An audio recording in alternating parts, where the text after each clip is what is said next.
A little bit late here. The stream took a little while to get hooked up. That usually doesn't happen. Hello, everybody. Good afternoon. I'm Ehren, Question Period Canada. Pretty excited. Wednesday is usually the craziest day of the week in the House. So today is Wednesday, right? And hopefully Trudeau's going to get humped by POILIEVRE. Like, not like that. You know what I mean? So we're going to jump right in and check out the... check out the statements that they do in the first 5 minutes of the question period. So we're jumping over to that. It's important to recognize that Black Canadians continue to make important gains and contributions to our country. They continue to make history, and yesterday history was made. Ms. Lily Johnson was awarded the Order of Canada for her outstanding work in healthcare and advocacy for sickle cell awareness. At 101 years old, Ms. Johnson has already received many awards and recognition throughout her long-standing career as a nurse, midwife, and educator. Her experience and accomplishments in healthcare make her a vital resource, eventually leading to becoming the first Black Director of Public Health Ontario. Try to get those While lights taking going, care guys. of patients with sickle cell disease who were disproportionately Black, see if we can she get a few more realized people the in the impact room. the lack of awareness which led to the creation of the Sickle Cell Association of Ontario. Ms. Johnson, congratulations on this well-deserved achievement, and thank you for your continued advocacy and supporting those with sickle cell. Thank you, Mr. Speaker. The Honourable Member for Halifax West. Constituents have reached out to me to raise the plight of their loved ones in Gaza and the heart-wrenching humanitarian crisis unfolding there. They've asked me to advocate on their behalf for the immediate provision of aid, including food, clean water, medication, and medical supplies. They're pleading for Canada to use all our influence to support the passage of aid into Gaza for civilians. This is about our humanity. Canadians are rightly proud of our peacekeeping tradition, and I, like many, am disturbed by what we're seeing on the ground. Gazans need humanitarian aid, and that requires allowing the unobstructed delivery of the essentials for life. Canada has provided $100 million in aid, but we have to ensure that our support and the support that others have stepped up to provide can actually make it to those who are suffering. We cannot fail, and lasting peace is the only solution. Hi, Helen. What's up? How are you? The Honourable Member from Bow River. While the common sense Conservatives lax the tax, build the homes, fix the budget, stop the crime, after 8 years, this NDP Liberal Prime Minister is not worth the cost, crime, or corruption. On April 1st, and it isn't April Fool's, get ready for another 23% carbon tax increase from this NDP Liberal government that robs money from hardworking Canadians, increases food price, and doesn't lower emissions. 3 years. People like Ann, Neil, Scott have called me in desperation, sharing the cost of their skyrocketing energy bills. Some are paying nearly double in carbon tax than the energy they use. But it doesn't seem to matter to these NDP Liberals. If this radical environment minister had his way, all Alberta families would be forced to freeze inside or walk to work minus 40 on roads and bridges that would no longer exist. Common sense Conservatives will ask the tax for everyone everywhere, so Canadians can afford to heat their homes, drive their kids to school, get to work, and get this government to butt out of their lives for good. What's up? The Honourable Member for Vaudreuil-Soulanges. Speaker, it's almost that time of year once again, and thanks to an army of volunteers led by Jay DeLaurente, Rob Duma, Ken Bell, Mark Noonan, and Eileen McAleese, and the entire team at the Soulanges Irish Society, our community of Vaudreuil-Soulanges will become Irish for a day on the 13th annual St. Patrick's Day Parade in Hudson. This year, our Grand Marshal, renowned Canadian musician Brian Greenway, will lead the parade, a parade, Mr. Speaker, that will feature Irish Woman of the Year Kim Sullivan, Parade Queen Veronica Gilmore, and Princesses Shanasa Boyle, Giuliani, Vanessa Mooney, and Addie DeRoy, and Reviewing Officer Hudson's Mayor Chloe Hutchison. Come toujours! As always, this is an event not to be missed, so Saturday, March 16th at 1 p.m. There's no you're all hypocrisy invited here, to my Main friend. Street to celebrate Irish culture and heritage. And let's make the 13th annual St. Patrick's Day Parade one to remember. Sláinte, Mr. Speaker! Is that how you say that, Jonah? The Honourable Member from Prince Albert. Mr. Speaker, well, common sense Conservatives will axe the tax, build the homes, fix budget and stop the crime. This NDP Liberal Prime Minister is not worth the cost, crime, or corruption after 8 years. That's right. A typical family of four will now have to pay $700 more in groceries in 2024 because of this Prime Minister's carbon tax. On April 1st, he is increasing the carbon tax yet again by 23% hey, Kelly, as part what's of his up? plan to quadruple it, increasing the misery for Canadian families. Mr. Speaker, families in Saskatchewan can't afford this increase. Yet this NDP Liberal Prime Minister will keep hiking this tax, regardless of how expensive groceries and fuel become. He doesn't understand that if you tax the farmer that grows the food and the trucker who ships the food, the tax passes down to the person who buys the food. That's right. This Prime Minister, he's just not worth the cost. Not worth the cost, guys. The Honourable Member for Chicoutimi-Le Fjord. Mr. Speaker, while common sense Conservatives are going to cut taxes, build housing, fix the budget, and stop the crime, this Prime Minister isn't worth the cost, crime, or corruption after 8 years. Initially, the useless ArriveCan application. Just saying, guys, nobody enjoys this chat room more than I do. Just saying, it makes my day. Like, towards the end of the show, I start getting down because I'm like, oh, it's going to be over. So I'm just kidding about that. But this chat room is fun.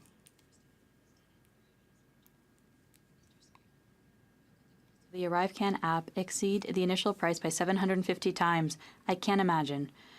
Common sense Conservatives have made it our mission to get to the bottom of this other scandal. Canadians deserve an answer, and they will get one. After 8 years under this Prime Minister, things have got to change, and it's only with our common sense leader that we will succeed. The Honourable Member from Halifax. Oh, here we go. Who do we have? This might be my guy.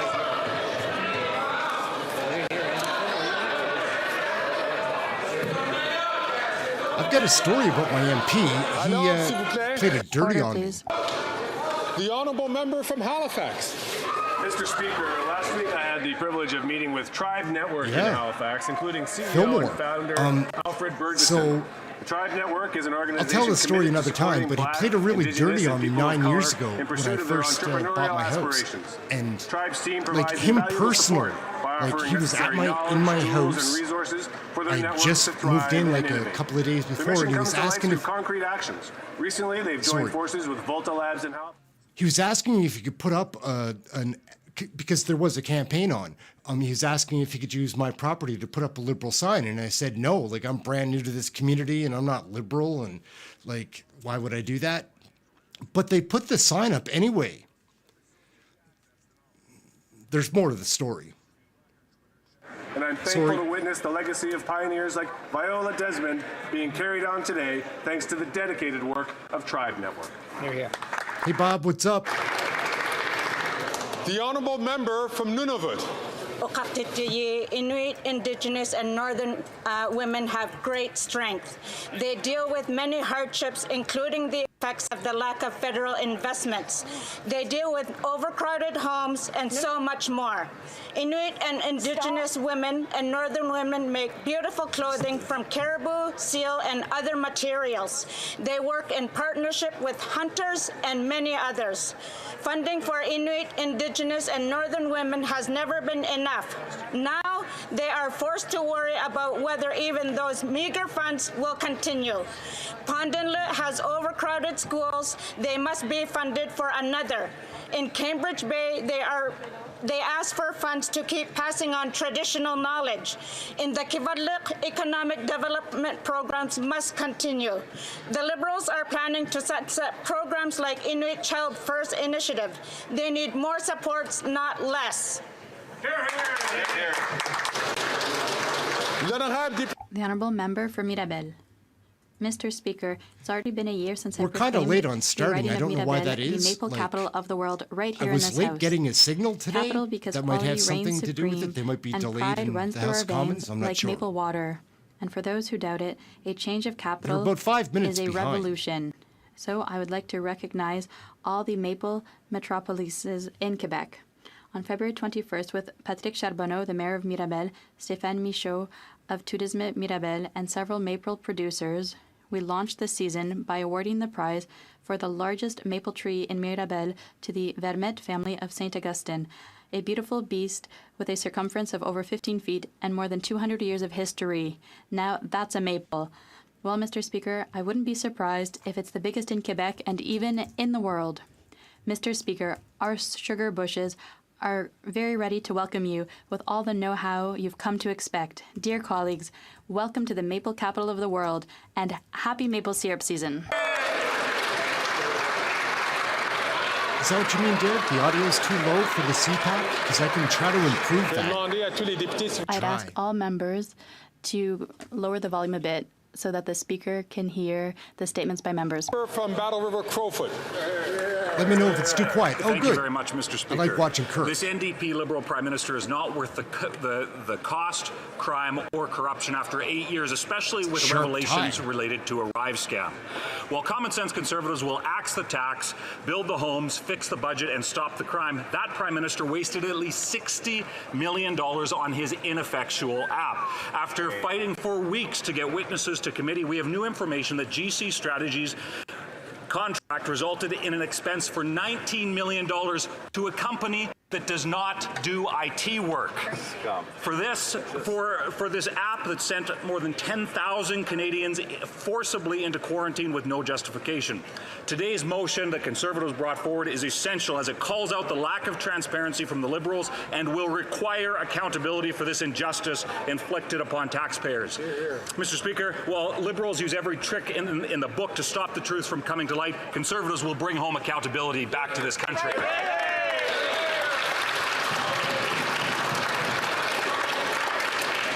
Colleagues, if I could ask, in a previous statement by a member, unfortunately another member had crossed in front of the member while she was making her statement. If I could have unanimous consent to allow this member to please present her standing order again. If there's ever audio issues or technical anything, just let me know and we'll see what we can fix. Indigenous and women have great strength. They deal with many hardships, including the effects of the lack of federal investments. They deal with overcrowded homes and so much more. Inuit, Indigenous, and Northern women make beautiful clothing from caribou, seal, and other materials. I don't know why they're so far behind. They work in partnership with hunters and many others. Funding for Inuit, Indigenous, and Northern women have never been enough. Now they have to worry about those meager funds not being renewed. Pond Inlet has overcrowded schools and must be funded for more. In Cambridge Bay, they ask for funds to keep passing on traditional knowledge, and in the Kivalliq, they are asking for economic development programs to continue. The Liberals are planning to sunset programs like Inuit Child First Initiative. They need more supports, not less. There are great Indigenous women's organizations that this government can work with. I call on this government to keep funding them, not take from them. The honourable member from Mississauga, Ehren Mills. Mr. Speaker, this past weekend I joined thousands of people across Canada taking part in the coldest night of the year. A family-friendly walk organized to raise funds supporting those experiencing homelessness, fleeing violence and abuse, families experiencing hunger, and the most vulnerable in our communities. Whether it was a 2-kilometer or a 5-kilometer walk, our communities stepped up and out into the cold to really support our neighbors who are struggling. I want to recognize Eden Food for Change, an awesome not-for-profit community kitchen in my riding, and the Armagh House, a transitional housing shelter for women whose teams organize their own family-friendly walks and raise thousands of dollars for our communities this year. To all participants and to the hosts of this year's coldest night of the year, thank you for the critical work that you do in keeping our communities safe. Thanks, Mr. Speaker. Oral questions. Hi, Sky Orange. How are you? USW, what's up? When the common sense Conservatives fight to fix the budget, stop the crime, I didn't even notice, and everything else we're doing, this government just continues with its corruption. We have learned that the RCMP is investigating a Arrive scam. The police force has revealed that the Liberals stopped the police from accessing documents in the SNC-Lavalin affair. Will this government waive cabinet confidentiality so that the police can get all the facts it needs for this criminal inquiry? The Right Honourable Prime Minister. Mr. Speaker, this situation is unacceptable, and that's why the authorities are closely examining this procurement process. Anyone who took advantage of our COVID approach to save Canadians should face the consequences. Trudeau showed up. If they abuse the system, they're going to go there will at be it. consequences based on what the authorities find. He'll the probably Honourable be Leader of up the Opposition. every question. That is a non-answer, and it shows once again Thank you. that this Prime Minister is not worth the cost or the corruption. We have fun here. The question was whether he would allow the RCMP to see cabinet documents. We know that during the other criminal inquiry on one of this Liberal Prime Minister's scandal, he prevented the police from seeing all the documents. I'm speaking about the SNC-Lavalin scandal. Once again, if he really has nothing to hide, will he give all documents, including cabinet documents, to the police? The Right Honourable Prime Minister. Mr. Speaker, we can see how much this opposition leader loves personal attacks when he dredges up issues that were completely settled 4 years ago. We take the ArriveCAN issue very seriously. That is why the authorities are carrying out responsible inquiries, and there will be consequences for anyone who took advantage of a situation where we are all trying to help Canadians through a global pandemic. Here we go. While common sense conservatives fight to axe the tax, build the homes, fix the budget, and stop the crime, this Prime Minister is not worth the cost or corruption. We found yesterday that his government is under RCMP investigation again, this time for a Rive scam. The commissioner of the RCMP revealed, however, that the last time they were investigating him for criminal activity, he blocked them in the SNC-Lavalin affair from getting cabinet documents. So will he lift cabinet confidentiality and hand over all the documents to the police so that they can investigate any of his potential crimes? The Right Honourable Sheila, Prime what's Minister. up? Mr. Speaker, the situation around ArriveCAN is obviously unacceptable, which is why authorities are looking into this procurement process. And anyone who took advantage of everything we were doing to try and keep people safe during COVID to get rich will face consequences. That's the way our system works. Oh, is the it? Honourable Leader of the Opposition. Hey, Greg, what's up? That's not the way the system has worked since he took office 8 years ago. According to the RCMP commissioner, he not only refused to be questioned in the SNC-Lavalin criminal investigation and in the Aga Khan Billionaire Island investigation, but he blocked key cabinet documents from being included in those investigations. We now know that an app that was supposed to cost $80,000 went up to $60 million after the NDP helpfully voted for those extra funds. We don't know who criminally benefited from that. So once again, will the Prime Minister waive cabinet confidentiality, turn over all the documents, yes or no? The Right Honourable Prime Minister. The Leader of the Opposition is digging into the past to try and bring up things that were settled many years ago. But if he really wants They would never do that, though. He should talk about the fact that the Conservative leader was at Transport Canada working hand in hand with the minister as the founders of the company involved in ArriveCAN were getting millions of dollars in contracts from the department he was working for. Mr. Speaker, we are taking seriously any concerns around procurement. Authorities are looking into it. There will be consequences for anyone who took care of our COVID protection efforts to get themselves rich. The Honourable Leader of the Opposition. That answer proves again that he's not worth the cost or the corruption. We know that after 8 years of this Prime Minister, the cost of everything has gone up, in part because he's given away money for nothing. In a Rive scam, an app that was supposed to cost $80,000 was actually how much? $60 million at least, and counting, because the Auditor General says she doesn't have the documentation to do the full calculation. Today, though, we have a common sense conservative motion that will require the Prime Minister release the full cost of the app and recover the money for Canadians within the next 100 days. Will he vote for that common sense motion? Yes or no? The Right Honourable Prime Minister. Mr. Speaker, we see the Leader of the Opposition choosing to fling mud on a question that I've said. Fling it's mud. Unacceptable. The authorities are looking into it. But he doesn't want to talk about the housing investments that we're making across the country. He doesn't want to talk about the fact that he voted against dental care that seniors are going to be benefiting from as of May. He doesn't want to talk about child care. He doesn't want to talk about Ukraine. He doesn't want to talk about all the things where Conservatives are out of line with Canadians. We're going to continue focusing on the things that matter to Canadians every single day. Every single day. He's so fake. Is he fooling anybody?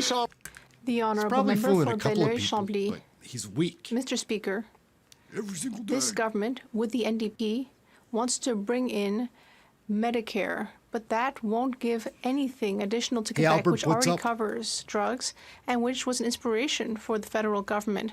That would be okay with me as long as Quebec has a right to withdraw with full compensation and with no strings attached. The member for Rosemont-la-Patrie, a member of that alliance, said, yes, Quebec will be able to withdraw, but the minister doesn't seem to agree. Who's telling the truth? The Right Honourable Prime Minister. Mr. Speaker, the reality is that there are still too many Canadians throughout the country who are facing impossible choices. They're having to decide between paying for groceries or medication that they need. We will be there to ensure that people throughout the country can pay for medication. We will work with the provinces, including Quebec, to ensure that we cover the medications Canadians need. The Honourable Member, I agree that many Canadians may not have that service, but Quebecers, yes, they do. That's why we want to be able to withdraw with full compensation. Shouldn't the Liberals and NDP have gotten their stories aligned before speaking publicly? They don't. The left hand doesn't seem to know what the right hand is doing. The Prime Minister has given us such a clear answer. So, as my friend for Richmond Athabasca would say, yes or no, will Quebec be able to withdraw with full compensation? The Right Honourable Prime Minister. Mr. Speaker, throughout the country, including in Quebec, people are facing gaps in their Medicare. That's why we will be there to work closely with the provinces, hand in hand, to ensure that people can pay for their medication throughout the country. We will always be there to work constructively with the provinces, always with the goal of offering coverage to all Canadians. Member from Burnaby South. You Democrats have long said that corporate greed is driving up the cost of living. It's also hurting our healthcare system. Galen Weston's Shoppers Drug Mart, which the corporate-controlled Conservatives love, is now ripping off our healthcare system. That means more money in the pockets of Galen Weston and less money for frontline healthcare workers. Why does the Prime Minister continue to let Galen Weston get richer while Canadians can't get the healthcare that they need? The Right Honourable Prime Minister. Speaker, I'll let the Leader of the Opposition answer to why he has a high-profile lobbyist sitting within his caucus meetings for Galen Weston. We're focused on creating more competition for lower prices, more choice, and more innovative products and services for Canadians. Our government recently passed new legislation that empowers the Competition Bureau to hold grocers accountable and prioritize consumers' interests. The fall economic statement also cracks down on predatory pricing, and I urge all parties to vote in favor. JAGMEET needs to stand up for the country because, like, the coalition is the issue, both right? parties controlled by corporations. Monsieur le Président, le Premier ministre a accordé. Mr. Speaker, the Prime Minister gave more than $4 billion to the Northvolt factory, which is a project with severe environmental risks and no economic benefits before 2037. Before committing to spending so much money, did the Prime Minister have environmental assessments carried out? Or did he just listen to his CEO friends? The Right Honourable Prime Minister. Talks like they're not on the same Mr. Speaker, team. this is They're the on the largest same private team. investment in the history of Quebec. This is a company that is not only creating jobs, but also the products of the future. We will have to continue fighting climate change and protect our environment. We are doing that hand in hand with the government of Quebec, hand in hand with companies like Northvolt, where they are building careers, our future, and the fight against climate change all at once. I expect that the NDP will understand that building a strong economy and a future for our environment go together. To axe the tax, this Prime Minister wants to hike the tax. First of all, he wants to quadruple it between now and 2030. And on April 1st, he plans to hike it by 23% with the support of the NDP. The tax hike will be bigger than any increases in the rebate, and therefore people will be bigger, the average families in all the provinces will be bigger net losers under this tax than they were before. With Canadians unable to eat, heat, and house themselves, will the Prime Minister cancel his plan to hike the tax on April 1st? Hey, Jonathan, what's up? Honourable Prime Minister. I do believe this might be one of the first times the Leader of the Opposition has ever recognized that there is a Canada carbon rebate that he is going to cancel. Checks that he will prevent from delivering to Canadians right across the country. 8 out of 10 Canadians households get more money than they pay in carbon pricing in the provinces in which they apply. In Alberta, $1,800 a year to a family of 4, $1,200 a year in Manitoba. Even in Ontario, $1,120 to a family of 4 in Ontario. That's money in their pockets that he wants to take away. The Honourable Leader of the Opposition. Well, I'm glad he mentioned his phony rebates, because $1,800 in Alberta is the rebate. That's what he said. You heard him.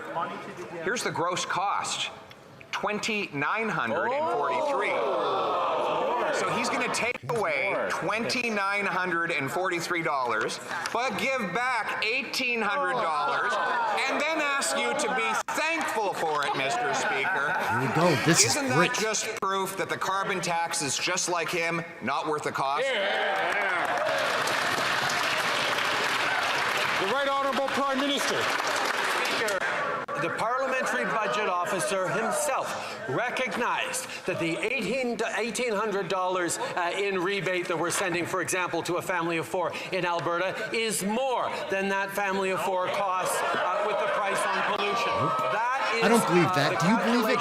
That is done right across the country that shows that 8 out of 10 families are better off with the Canada carbon rebate than they pay in the price of pollution in areas in which it's brought in.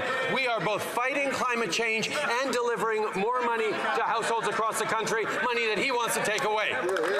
Money that he wants to take away.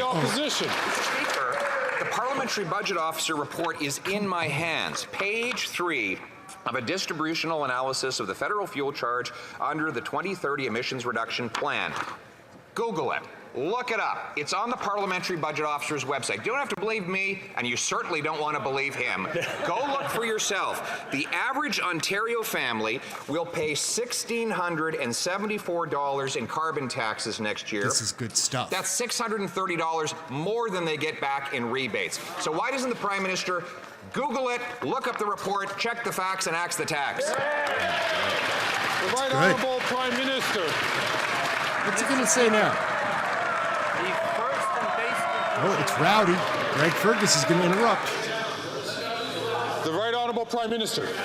Mr. Speaker, the first conclusion of the Parliamentary Budget Officer is, in the math, on the face of it, 8 out of 10 families get more back through the price on pollution through the Canada carbon rebate.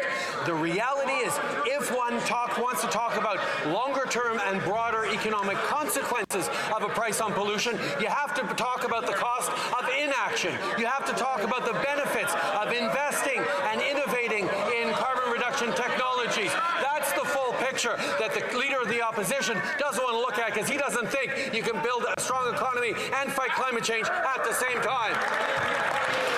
The Honourable Leader of the Opposition. Mr. Speaker, he's doing neither at the same time. Mr. Speaker, the Parliamentary Budget, first of all, I should catch that word. He said, on the face of it. Carbon tax is terrific. Well, the Parliamentary Budget Officer actually did the calculation of the full fiscal and economic cost for the average family. And he found that every family in the middle class is worse off under the carbon tax. For example, in Ontario, the net cost for the average family above and beyond rebates is $627 this year. How are they going to pay for that? The Right Honourable Prime Minister. Mr. Speaker, families in Ontario are going to be getting a Canada carbon rebate worth $1,120 this year. That's a family of 4. A family in Nova Scotia, $824. He just reads these numbers off like they're true. $1,500 this coming year. And that is more for 8 out of 10 families than the price on pollution actually is. We are fighting climate change. We are innovating and creating jobs of tomorrow. And we're putting more money in the pockets of Canadians, checks that leader of the opposition would take away. The Honourable Leader of the Opposition. Mr. Speaker, here's a very simple way to measure it up. Right here from the Parliamentary Budget Officer's report. The total gross cost of the carbon tax in Ontario is $1,674 for this coming year. $1,674. $1,674. $1,674. How much is the rebate?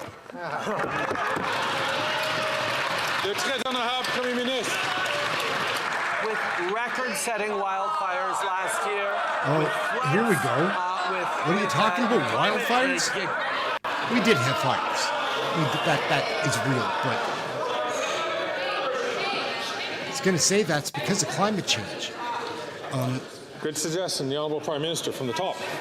The weather changes. With record-setting wildfires across the country, with droughts, with floods, Canadians know the costs of the impacts of climate change. The Leader of the Opposition has no plan to fight climate change. He's not proposing anything except, Mr. Speaker, to pull away both the price on pollution, which forces polluters to pay right across the country, that puts more money through checks that arrive 4 times a year in Canadians' pockets in the jurisdictions where there is a carbon price. Stammering. We have a plan to Come fight on, climate bud. change, to put money in people's pockets. He has no plan. It's too the much. Honourable Leader of the Opposition. Whoa! How many people do you think are watching this being fooled? He's fun. Just asking some numbers here. Just some numbers. Right? Yeah. So he was very anxious to talk about these wonderful rebates up until a moment ago. And now he doesn't want to say a thing about it. He even gave him a fancy new name. I'm going to say it again. In Ontario, the gross cost of the carbon tax is $1,674 for the average family. $1,674. How much is the rebate? Just the number. The Right Honourable Prime Minister. He suggests that I don't have to get angry about climate change. I'm sorry, Mr. Speaker. Canadians are worried and angry about climate change. They see the wildfires cutting across this country last summer that are already started up in Alberta. He sees the droughts. They see the floods. They have no plan. Their plan is to withdraw the 4 times a year checks that land in the bank accounts of Canadians, that the Parliamentary Budget Officer demonstrates gives more money to 8 out of 10 families right across the country in jurisdictions where it's applied. Mr. Speaker, we have a plan. He doesn't. Oh, yeah. Good one. Good one, Trudeau. You really stuck it to him. The Honourable Member for Belleuil-Chambly. Lord. There was a unanimous vote at committee to support the bill brought forward by my colleague for Shefford to finally end discrimination towards seniors. The discrimination in old age security between people of 65 to 75 and those over 75. Since it was unanimous vote, I assume the Liberal members were directed to vote in favor. So logically, this should be part of the budget. My question is the following. Will the end of this age-related discrimination be in the budget? The Right Honourable Prime Minister. Mr. Speaker, on seniors, we have taken measures to recognize seniors with higher costs. Those over 75, we are giving them more help. In addition, we are providing dental care to seniors. This week, seniors of 70 and over will be able to register for receiving dental care starting in May. We are here to help seniors. We are here to invest and help the most vulnerable among us. We will continue to be there for our seniors throughout the country. The honourable member for Belleuil-Chambly. That's all very well, Mr. Speaker, but that's in the past. I want to know what the Prime Minister will do in the future. And I would remind him that his members at committee voted in favor of this bill. Hey, Rico, and what's up? And it's going to be coming to the floor of the House. So I'm assuming that the Prime Minister is not trying to fool us or fool the people who are the most vulnerable during the pandemic and now, and the most vulnerable to inflation. Will he finally put an end to this age-based discrimination between seniors? And will he increase old age security for all seniors in the budget? The Right Honourable Prime Minister. Mr. Speaker, since 2015, we have increased GIS and OIS. And we have recognized that indeed seniors are facing a difficult time, especially older seniors. From 75 years of age, there are more costs for vulnerable seniors, and that is why we are helping them with targeted assistance, while also helping all seniors with investment in housing, in dental care, in the New Horizons program, with investments throughout the country to help seniors. And we will always recognize those who are the most vulnerable. The NDP Liberal Prime Minister is not worth the cost of food, as we were reminded by a tragic report by Second Harvest that came out this week showing that there will be another 1 million extra visits to food banks above last year's record-breaking numbers. This because of the collusion of the NDP Liberals on price fixing, that is the carbon tax. Will the Prime Minister cancel his April 1st 23% carbon tax hike on food? So that's about a month away. It's February 28th, right? Prime Minister. So Speaker, as one of the Conservative leader's own MPs recognized, there is absolutely no data or proof to link their theory around the price on pollution and the price of groceries. But if they actually cared about affordability for Canadians, they would have voted in favor of dental care for our most vulnerable seniors, for young families that can't afford to send their kids to the dentist. That's what we are delivering. They are voting against. They wouldn't be stalling on the competition reforms to ensure that we're actually moving forward on greater competition to stabilize grocery price. The Honourable Leader of the Opposition. Mr. Speaker, after 8 years, this NDP Liberal Prime Minister is just not worth the cost of food. It's not just that 2 million people a month can't afford groceries and are forced to line up at food banks. It's just now that those food banks are running out of food and Canadians are diving into dumpsters. Literally, there's an 8,000 member Facebook group called the Dumpster Diving Network. Shame. How can the Prime Minister look those people in the eyes and raise taxes on their food when they're eating out of garbage cans? The Right Honourable Prime Minister. Speaker, we recognize that many Canadians are facing extremely difficult times, which is why we're continuing to step up our supports across the country for food banks, for programs, and for supports for vulnerable Canadians. This is something that we have taken seriously and we will continue to. At the same time, Mr. Speaker, we're continuing to move forward on concrete measures to help Canadians, like dental care, like pharmacare, like child care. These are things that the Conservative Party continues to vote against in terms of helping vulnerable Canadians, in helping with affordability. He's there to instrumentalize vulnerable Canadians and try and play politics off of them. He's not there to... Yeah, so do you guys know much about Bill C-63? Because that is some crazy stuff. That's the best answer he can come up with? After 8 years of record food price increases that has forced people not just to food banks, but to literally jump into dumpsters and bring their phones that they can network on Facebook to share tips on how to eat out of garbage cans.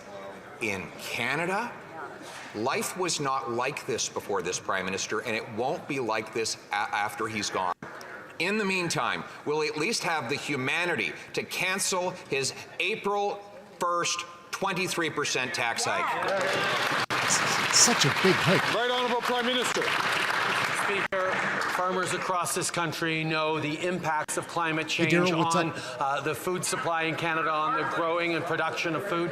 These are things that we are fighting against by fighting against climate change and putting more money in the pockets of Canadians right across the country. We will continue to be there with support for food banks. We will continue to be there with support for vulnerable Canadians. Now, the Leader of the Opposition loves to talk about them and try and score political points off of these vulnerable people, but he is offering no real solutions for them as we continue to step up and deliver supports for people from coast to coast to coast. Here, here.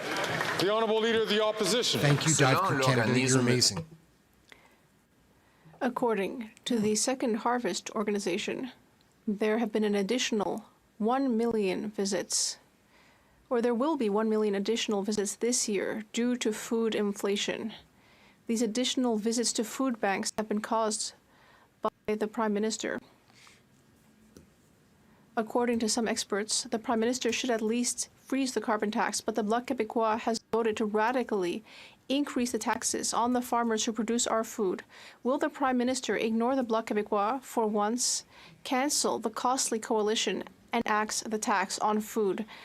The Right Honourable Prime Minister.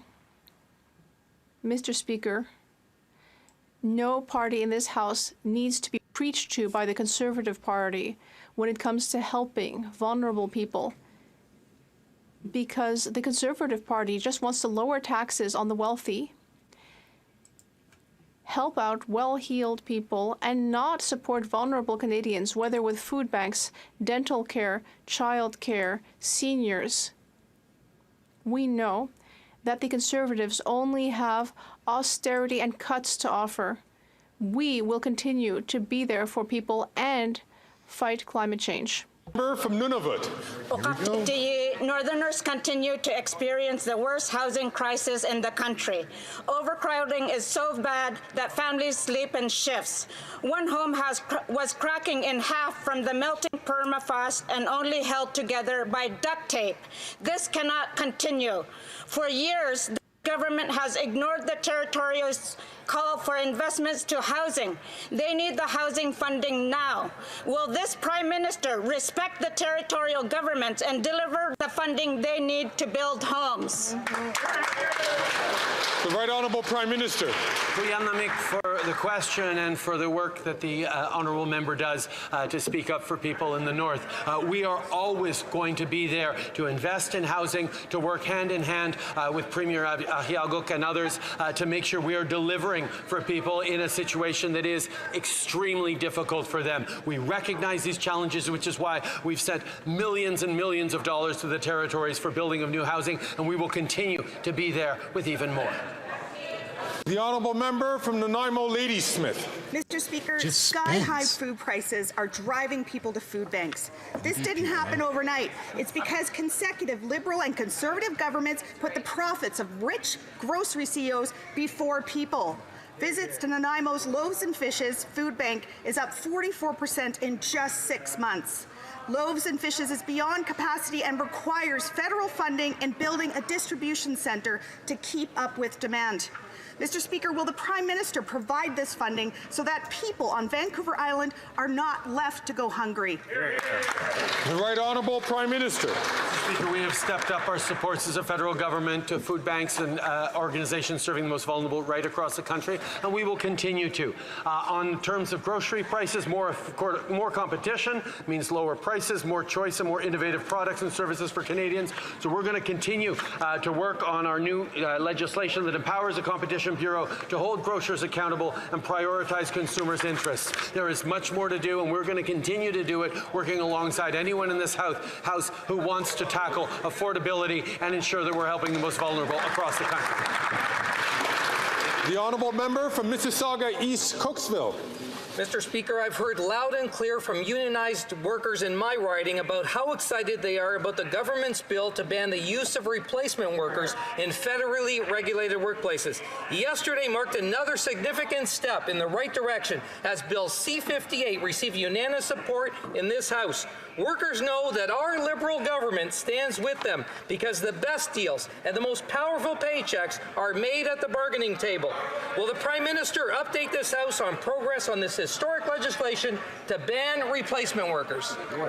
Right Honourable Prime Minister. Mr. Speaker, I thank the member for Mississauga East Cooksville for his continued advocacy for Canadian workers. Indeed, the best deals are made at the bargaining table, but when Canadian workers see Conservative politicians like the members for Battleford's Lloydminster, Sherwood Park, Fort Saskatchewan, and Louis Saint Laurent parrot corporate talking points, they know that the Conservative Party of anti-union bills C-377 and 525 is still alive and kicking.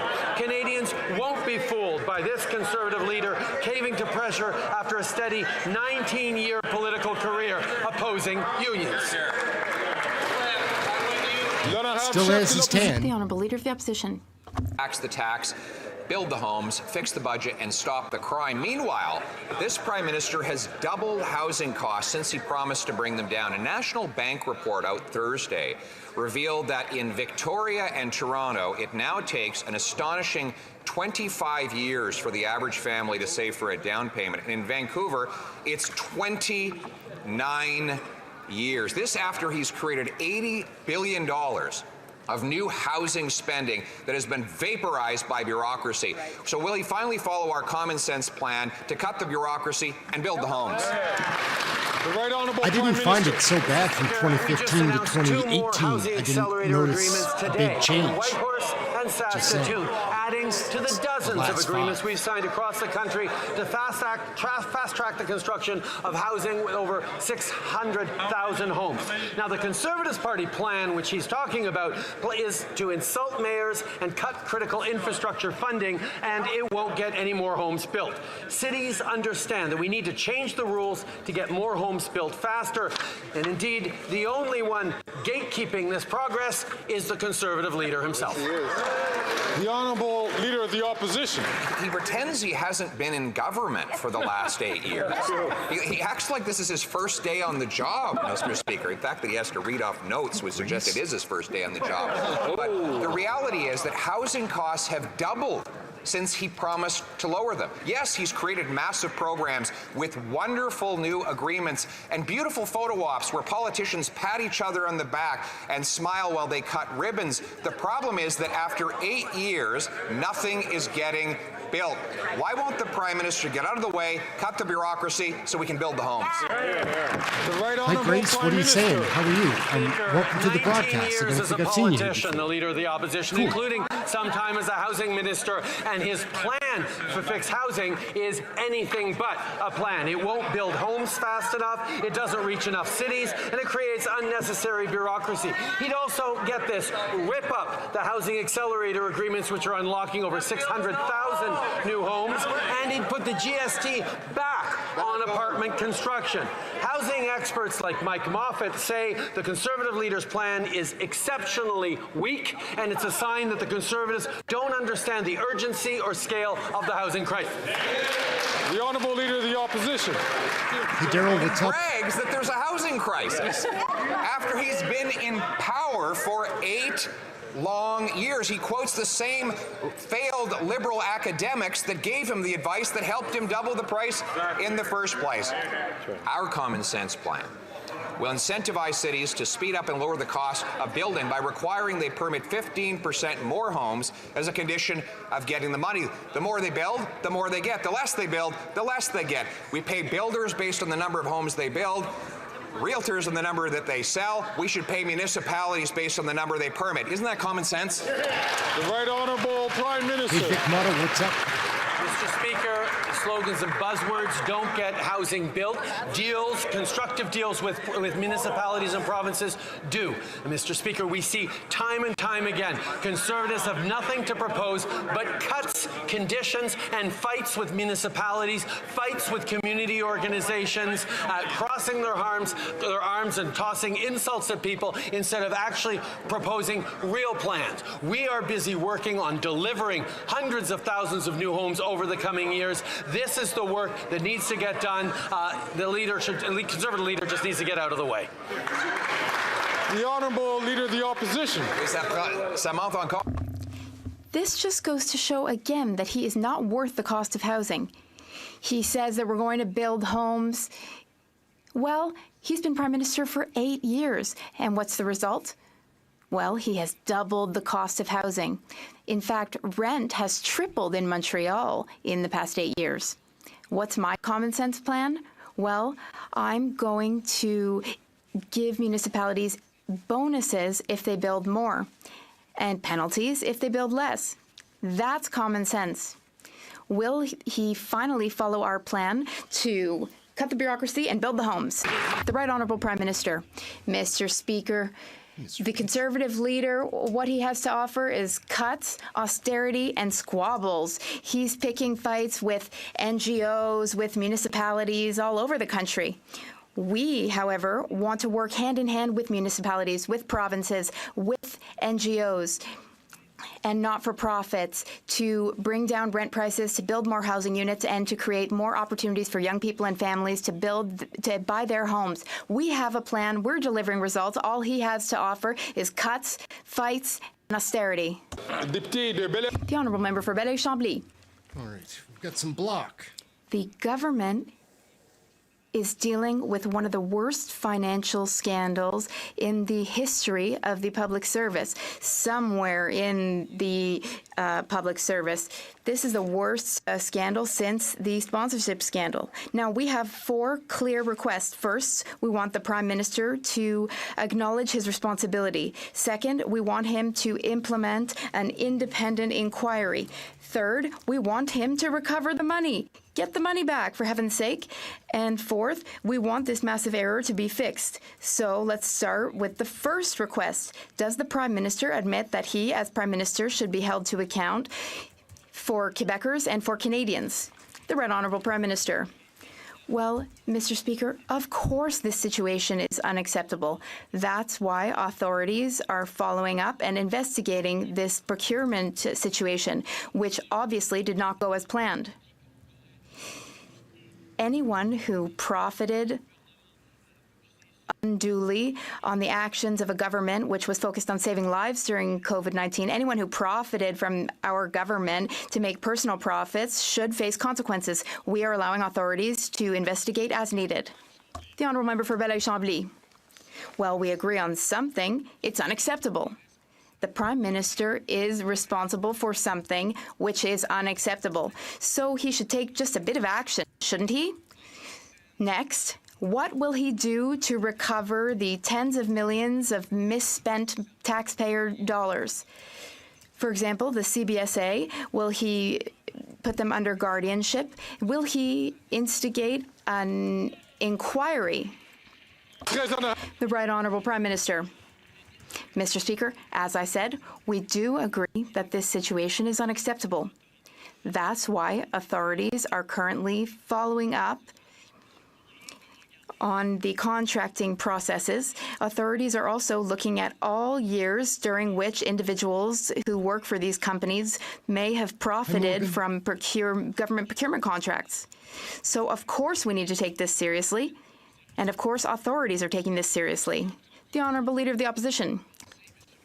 Well, Mr. Speaker, we need to wonder what the Bloc Québécois leader was thinking when the Prime Minister asked him for $24 million for an application that was supposed to cost $80,000. And the Bloc leader, he said, yes, absolutely, no matter the cost, we will vote in favor of it for millions. And the government House leader of the Bloc Québécois, in fact, said it's not the Bloc Québécois' job to scrutinize all government spending.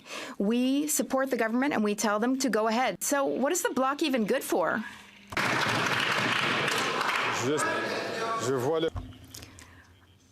The Prime Minister is rising to answer the question, but I would like to remind members that it's important that questions during question period relate to the administration of government or committee business. The Right Honourable Prime Minister.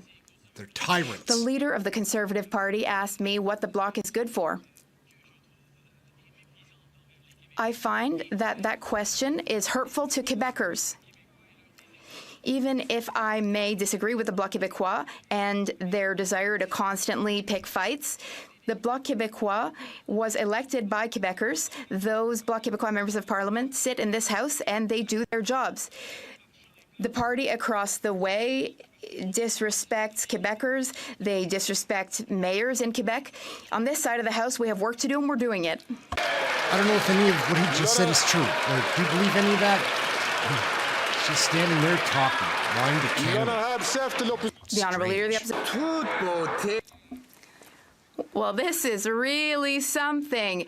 There is a marriage here in this House of the Liberals and the Bloc Party. The Prime Minister compliments the Bloc applauds, then the Bloc votes to support more money for Arrive scam. The Bloc votes to drastically increase taxes along with this Prime Minister. The Bloc votes for these housing policies that have doubled the cost of housing for Quebecers. The Bloc is constantly voting with the Prime Minister to release dangerous criminals on parole. This Liberal Bloc marriage, what's it doing? What's it good for? The Right Honourable Prime Minister. Mr. Speaker, it's very clear, once again, that the Conservative Party disrespects Quebecers. Not only do they disrespect Quebecers, but they also disrespect democracy. Mr. Speaker, I have spent my entire political career fighting for federalism in Quebec and fighting for a united Quebec. Often that has involved being against the Bloc Québécois, but I have always respected Bloc Québécois members. I respect anyone who is who runs to represent constituents and who represents them here. The Conservatives' disregard for democracy and for Quebecers should be of concern to all Quebecers and to all Canadians. Poilievre was calling at somebody there. The Honourable Leader of the Opposition. Mr. Speaker, I just keep asking the same question, and it's the same question that the Premier of Quebec asked. François Legault asked this question. He asked, what does it do to vote Bloc? Well, we know what it does. We know what it's good for. It's good for the Prime Minister. The Bloc Québécois votes with the Prime Minister. They voted with him to drastically increase taxes on carbon and diesel. They voted with the Prime Minister to ban hunting rifles in the regions of Quebec. The Bloc is voting to release criminals and increase waves of crime on our streets. So when you vote Bloc, what you're really doing is supporting the Prime Minister. The Right Honourable Prime Minister. Mr. Speaker. Once again, what I hear is contempt, disrespect and contempt for Quebecers and for democracy. What I didn't hear, though, was a question. Just sits down. The Honourable Member for Dorval-Lachine-LaSalle. Mr. Speaker, protecting children is a priority for our government. That was the most interesting French debate that I've seen Poilievre and Trudeau have. Our online harms legislation. It just was. But before even having a chance to see the legislation, the Conservatives declared that they would oppose this protection. What's even more surprising is that the Conservatives want Canadians to provide their personal information to questionable websites. Can the Prime Minister explain to Canadian families how our online harms legislation will protect their children? The Right Honourable Prime Minister.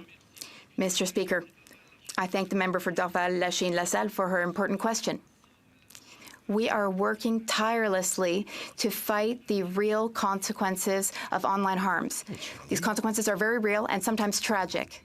How are we doing this? We are ensuring that social media platforms follow their own safety policies. What's up? I didn't see the you Conservative slip in the leader's room. plan, though, is to impose a digital identity card on Canadians. He wants Canadians to give their personal information and data to these shady websites. Canadians, and especially Canadian children, deserve to be safe in all aspects of their lives, including online. The Honourable Leader of the Opposition. The Prime Minister is not worth the cost. He's not worth the cost of all the products. He increased an energy tax with the support of the Bloc.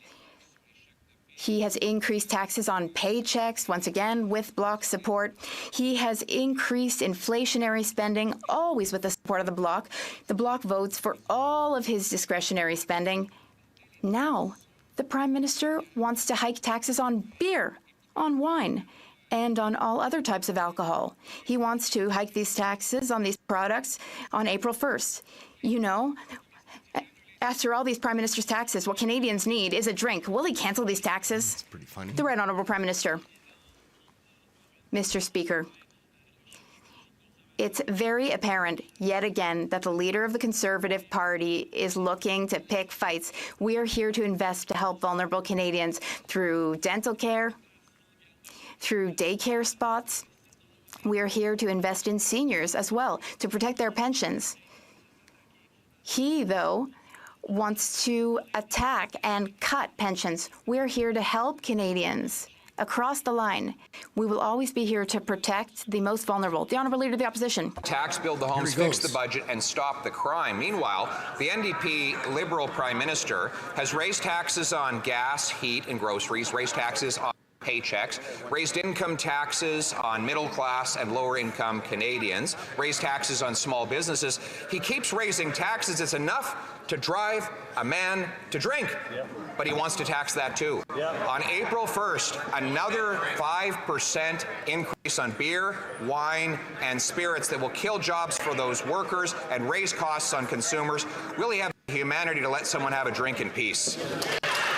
The Right Honourable Prime Minister. Mr. Speaker, while the Conservative leader continues to figure out catchy slogans and buzzwords, we're rolling up our sleeves to deliver for Canadians. More housing, dental care, supports for seniors, supports for young families, fighting against climate change while putting more money in their pockets.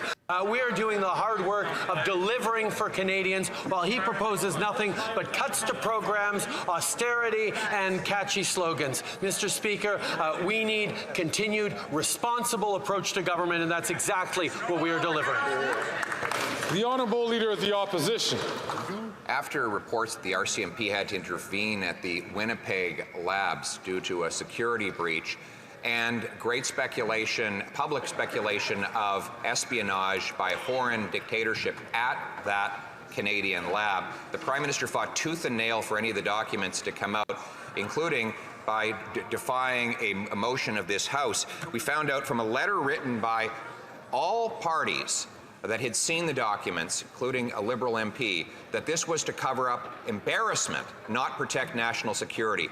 What did the Prime Minister have to hide? The Right Honourable Prime Minister. He's always hiding something. Ministers will be tabling the documents resulting from this process after question period. But I will note, Mr. Speaker, in this question period, following the 2-year anniversary of Russia's invasion of Ukraine, the Leader of the Opposition had nothing to say about this war raging in Ukraine, nothing to say to Ukrainian Canadians, as Canada signed security assurances guaranteeing support to Ukraine for the next 10 years. He demonstrates once again he is non-committal in his support towards Ukraine, in his support towards Ukrainians. Mr. Speaker, it's shameful the Leader of the Opposition won't talk about it. There is something shameful going on right now. It's not what he said. The Honourable Member for Halifax West. Speaker, the lobster industry is a crucial part of the economy of the Atlantic provinces.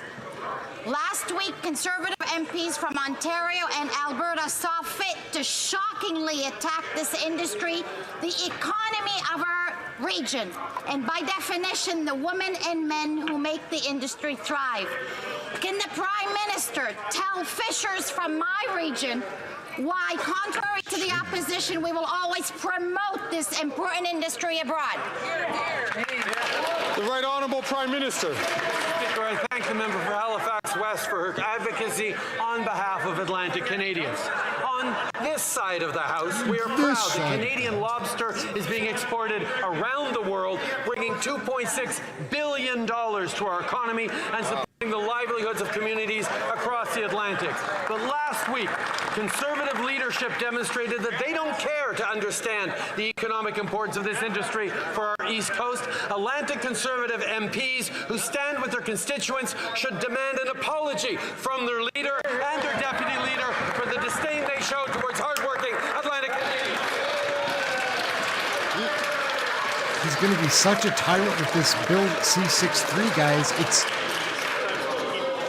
like, I'm going to have to change the type of content I make, or it's going to be hate speech. And believe me, I'm not a hater. Across Northwest BC are deeply concerned about the ongoing drought. Last summer saw record wildfires across Canada. Farmers couldn't get their crops. Wild salmon were stranded on their way to spawn. And right now, with very little snow in the mountains, next summer could look even worse. But while the Conservatives remain silent around the harsh impacts of climate change, the Liberals appear to be satisfied with business as usual. So my question, is there a concerted national plan to address the droughts and wildfires we expect this summer? And if there is, what is it?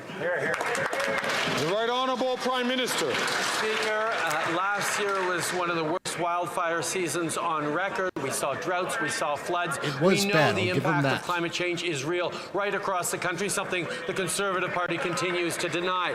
The reality is our leaders, our Minister of Emergency Preparedness was there to engage with ministers across the... What is going on?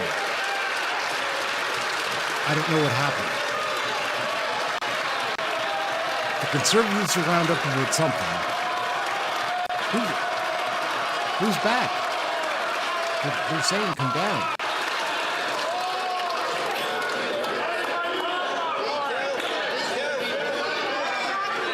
Order! What just happened? Does anybody know? Order! Comrades!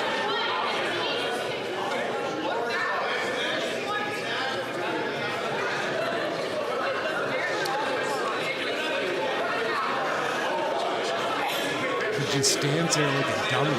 Like, not like a dummy. Stands there like he is. So...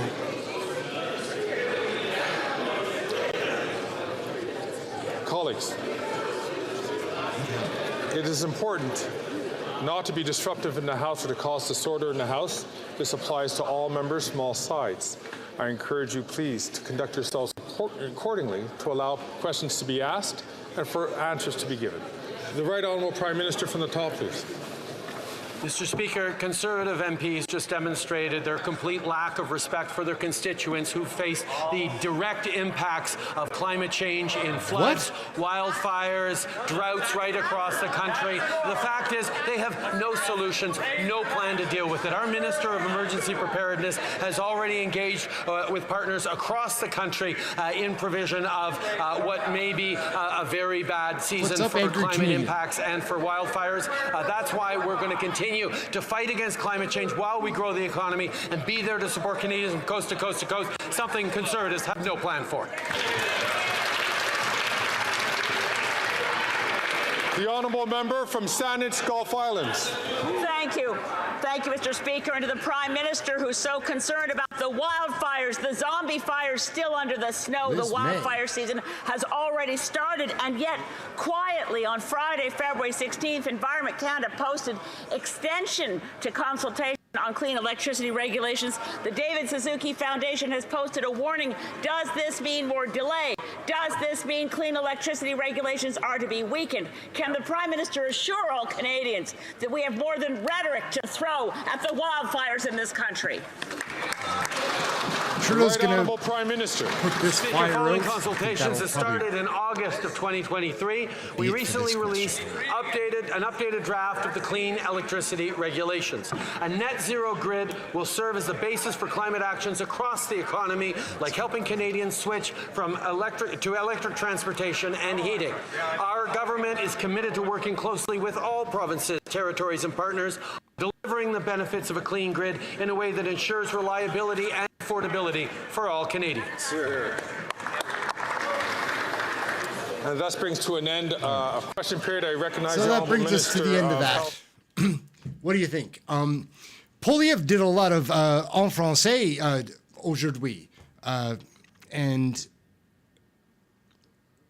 I think there was a strategy because he's trying to launch the story that's going to be hot about the coalition with the Bloc and how Trudeau's government is just set up dirty with the NDP. We're going to get back on track. Like, again, if there was an election, there would be such a majority of Conservatives that it wouldn't matter about coalitions because they'd have a serious majority. But these it's just really confusing and frustrating at the same time. And about a discussion that came up during the show was how it's been bad for 8 or 9 years. And in my life, I didn't really start to notice until 2019. Like, and that's probably because I haven't been renting. Like I did have a mortgage on a set interest rate, and so things did not change for a number of years, and I didn't have to move or anything like that. That's probably a big factor as well. But I have noticed since long before COVID that the grocery prices, like I'm a single guy. I live by myself, so my diet, like it's really easy to, you know, figure out how much money you're spending if you eat the same thing. And I've changed my diet every 6 months due to cost. And I'm like, okay, well, what is the best value that I can get? And it's crazy expensive. If I went back to my old diet, which was much more healthy than what I'm on now, it's probably triple. Like, and then they say other numbers. I'm just saying for myself, my order used to be like a couple of years ago, in the end of 2018, like $60, and now it would be well over 150. Like, so that's just for my life. I don't know. Anyways, guys, we're going to wrap up. It's always a blast. I'm sorry that when at the end here, when I'm talking, I don't really get a chance to see the comments and stuff. It's too bad, but that's the way it goes. So thank you all so much for hanging out on this wild Wednesday. Wednesdays are the hottest day of the week, I think, in Parliament. Fridays are good. Thursdays are good too. It's just always interesting. Whenever you can make it, something wild is always happening there. That's a fact. Last thing before I go, I made another video that I dropped or I posted just before we went live here today about Javier Milei, who's the new Prime Minister President of Argentina, and he's worth checking out, guys. Like, I'll be doing more videos on that. Like, it's just an interesting story. He's a libertarian that is in control of a country and making huge changes in a democracy that has similar issues to ours, that there's just too much bureaucracy and inflation, and it's just an interesting piece to check out. Anyways, we're out for now. Try to stay warm, have something healthy to eat. We'll be back tomorrow with more question period. We'll see what we put out tonight. There's going to be I've already got a few shorts to put out, and we'll see what we put together for another video. We'll catch you tomorrow. Thank you all for checking us out. If I missed anybody from saying hello, I just missed. There's nobody that I try to miss. Nothing like that. Okay. Thanks, gang. We'll